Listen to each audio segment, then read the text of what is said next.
welcome back to the channel, boys and girls. Today's a interesting one. It's a Buick Envista video. So this car's been good to us for 25,000 miles. We finally got our first check engine lights.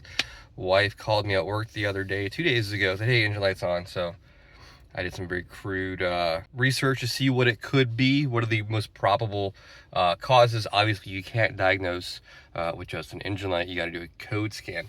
But when it came back was Evap systems or emission systems, and sure enough, it was a 146 Bravo, I believe. I'll show you here in 1 second, which is just your Evap solenoid. That's it. So here's the frustrating part, right? So my wife bought this car. This is her first brand new car she ever bought, and I do not like warranties, personally. I'll tell you why here in a second. A manufacturer warranty is good enough for me. A manufacturer warranty would have covered this. She bought an extra warranty for like $1,800. Fine, sure, right? So the part, a genuine OE part, is probably like $60 to $100.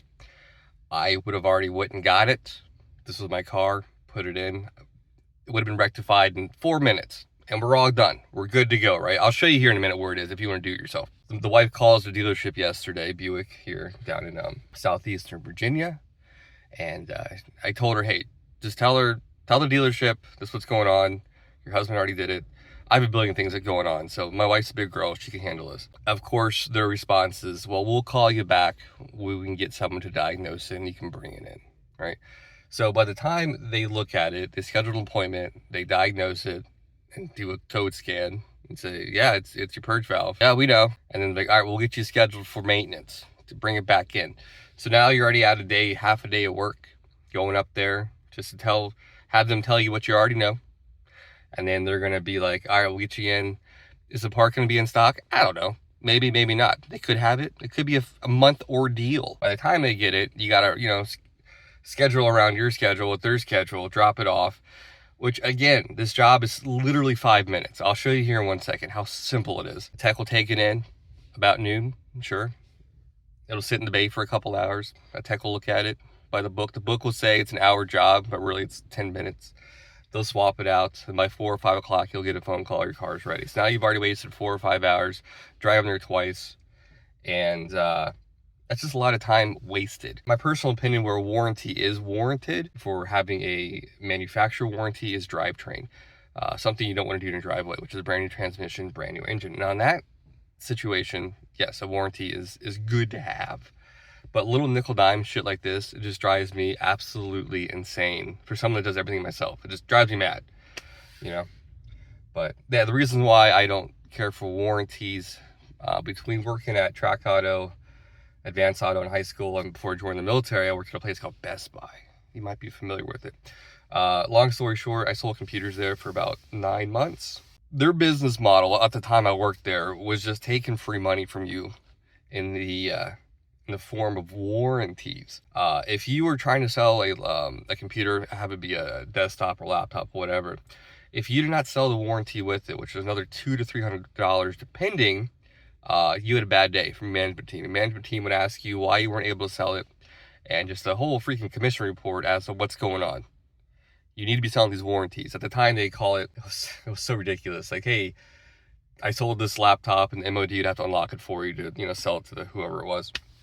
And their code was always, did you get it with cheese? It was so corny, meaning did you get the extra, did you put them through the ringer and get our free money? And more often than not, when they come back with an issue with said laptop or desktop, they would try so hard not to cover it. They'd find any loophole.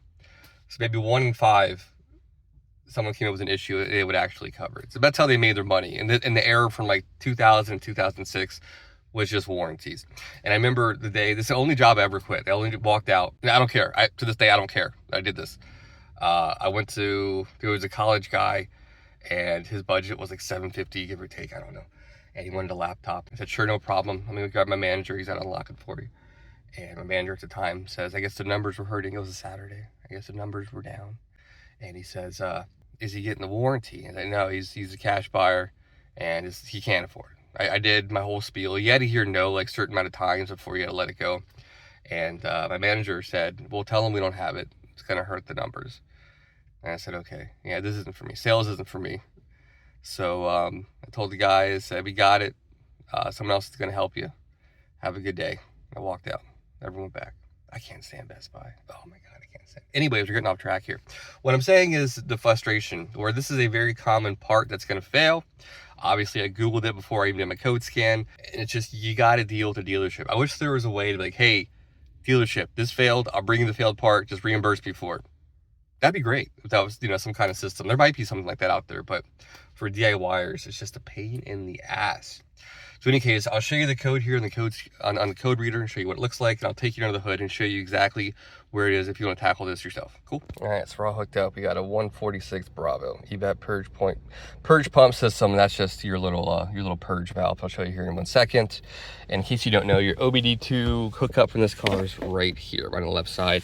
Any car after 1996 has an OBD2 port. I recommend getting one of these guys. I know my Mini Cooper and Corvette guys typically have these. I know the Buick Envista, they're not really car enthusiasts that watch the channel, but it's good to have one of these guys. Will save you a lot of trips to the auto parts store.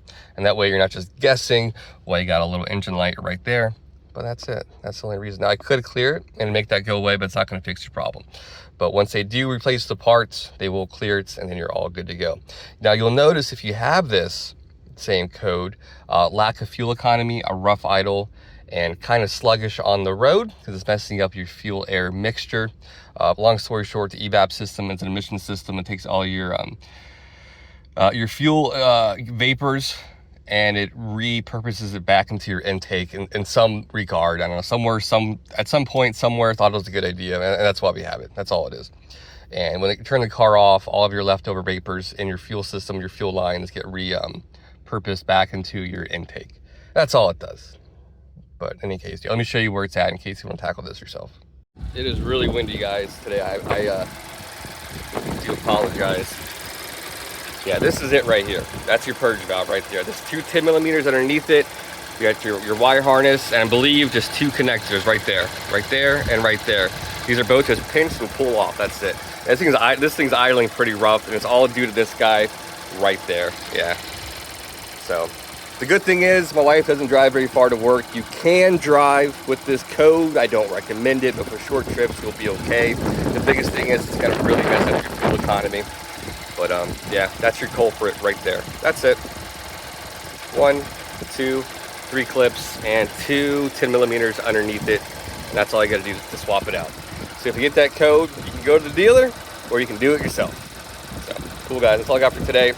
Let me get off my soapbox. Hope you guys enjoyed this. If you had that problem, don't freak out. That's all it is.